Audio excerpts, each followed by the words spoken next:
It is a cool June morning in the year 793. We are on the holy island of Lindisfarne, just off the coast of England. Inside the monastery, monks and nuns are starting their day, just like they have for over a century. They pray. They tend the gardens. They copy sacred texts in silence. For generations, this place has been a sanctuary, a world of peace, learning, and devotion. But today, the horizon holds something different. Dark shapes appear on the sea. At first, the monks think they are traders, but as the ships get closer, the truth becomes terrifyingly clear. These aren't merchant vessels. They are dragon ships, and each one carries 30 to 40 armed Norse warriors. The monks have no weapons. They have no walls. They have only their faith and their hands, trained for writing, not for war. At dawn, the attack begins. Treasures collected over generations, golden chalices, jeweled crosses are smashed to pieces. The old and the sick are butchered where they stand. But the young, the strong, they are dragged to the ships. Their fate isn't death. It's something much slower.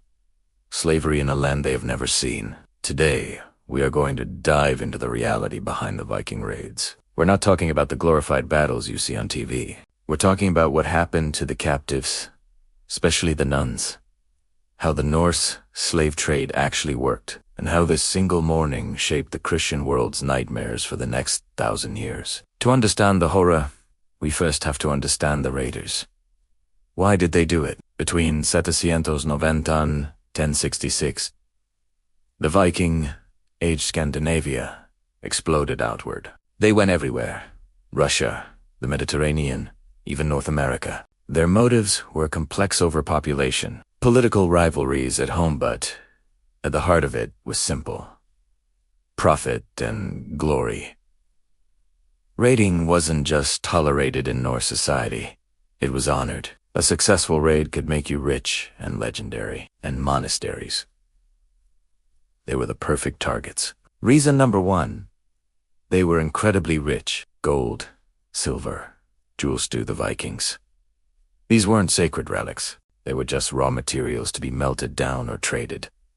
Reason number two, they were isolated, usually built on coastlines for solitude, which made them easy pickings for ships. And reason number three, they were defended by When Lindisfarne fell, the Christian world panicked. The Anglo-Saxon Chronicle recorded it as a cosmic disaster. They saw fiery dragons flying in the air.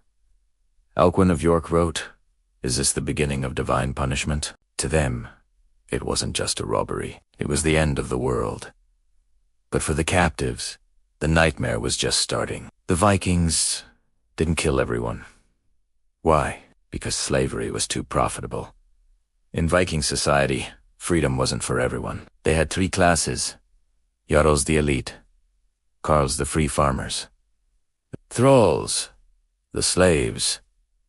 Thralls were property, pure and simple.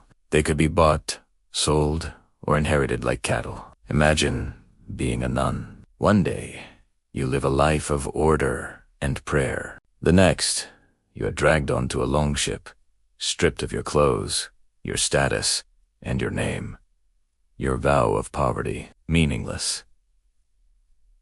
You own nothing anyway. Your vow of chastity, impossible to defend. As a thrall, you had no rights. If your master wanted to beat you, brand you, or kill you, that was his legal right.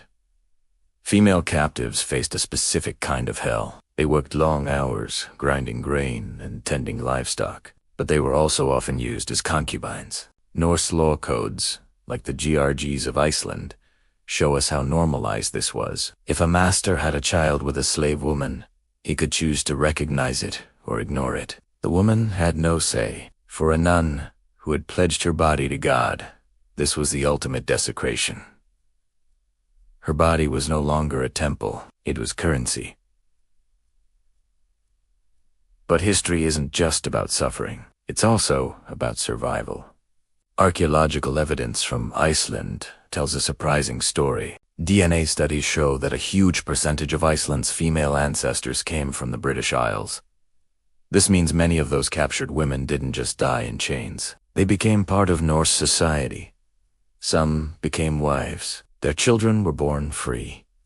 Over time, they integrated. As the Viking world expanded, the line between raider and settler started to blur. But let's not romanticize it. Life for a thrall was brutal.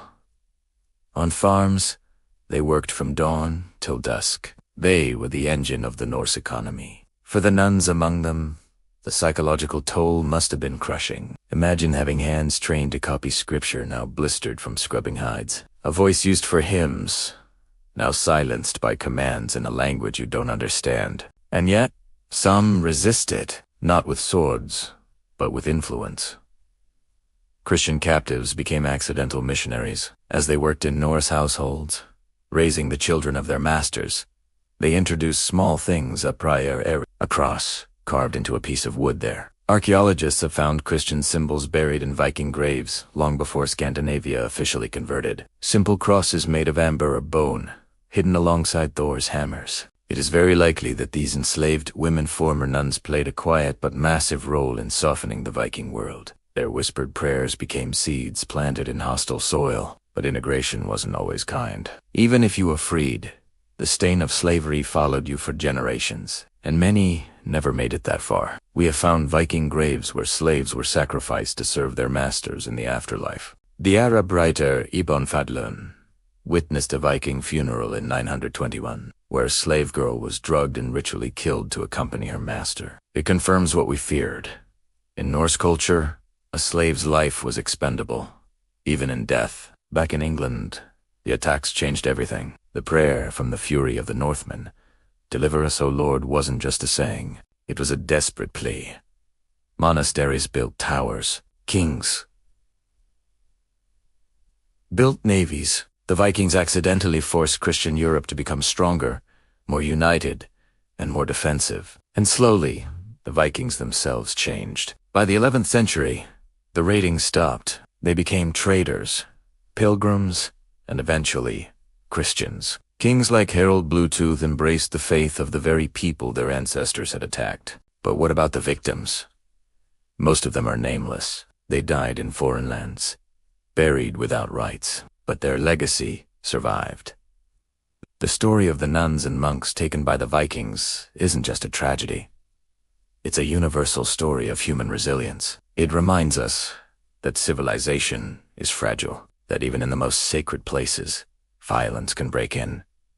When you walk through the ruins of Lindisfarne today, the stones seem to whisper. The sea looks calm, but the history is heavy. We should remember not just the fire and the gold, but the courage of those who endured. The quiet prayers whispered in bondage, the unseen legacy of faith that outlasted the age of swords.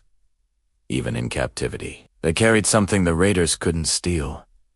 A light, a hope, and in the end, that is what truly survived the fury of the Northmen. If this story moved you, and you want to uncover more forgotten history, hit that subscribe button. The past is filled with voices waiting to be heard. I'll see you in the next one.